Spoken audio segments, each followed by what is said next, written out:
Good morning. Ito yung aking recipe. Luto ako ng sabaw na manok. Ano to, may mga cabbage.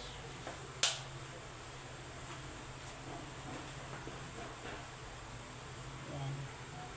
I-fix ko lang ang camera para makita niyo.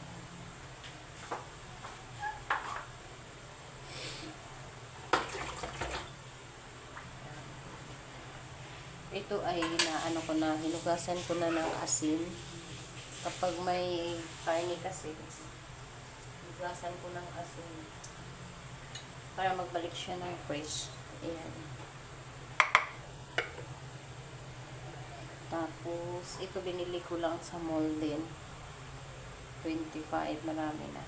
May patatas at saka carrots. Ito naman ay cabbage. Binili ko sa palengke.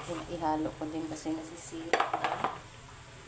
Tapos, may sayuti. Gusto ko maraming sayuti. Ang sarap ng luto na maraming sayuti. Kaya, gawin ko itong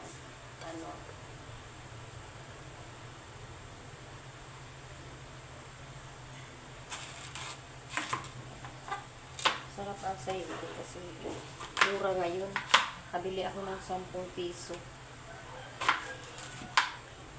Ako magbalat ng sayuti, ganito po. Para madali. Yan.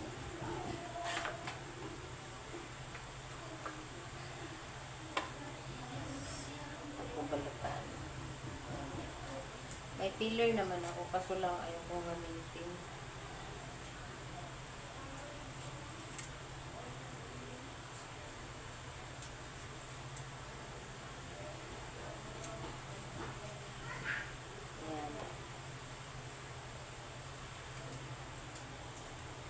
Balat ako ng sayuti.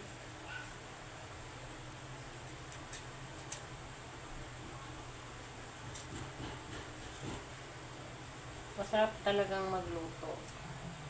Magawa mo yung gusto mong gulay, ano gusto mong ihalo, pabili mo, at saka nakakaiba din, nakasave ka. Gaya nitong aking biniling manok, 105 yan, ang dami.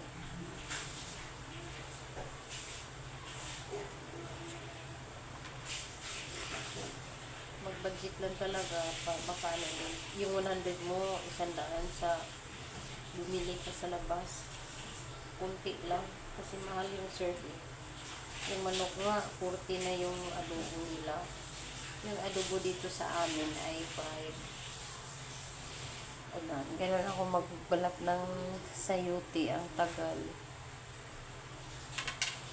Ang ganda ng aking recipe na to.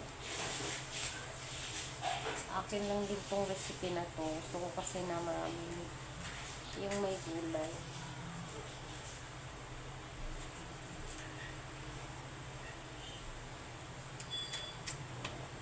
Ito tayo ng ulam. Sinabaw na manok. Hindi muna magtinola. Kasi ang malunggay, minsan, yung pag niluto mo, nag-iiba yung kulay niya. Marang gulang siya. Nagba-brown. Kaya, hindi muna ako nagmalunggay. Natapon ko tuloy yung aking niluto noon. Kasi yung malunggay nga, matanda na yung dahon. Kaya iba yung kulay niya. Pag niluto, naging brown. Saka, iba yung lasa. Cabbage muna ang ilagay sa sayuti. Lagyan ko to ng chicken cubes para masarap lalo.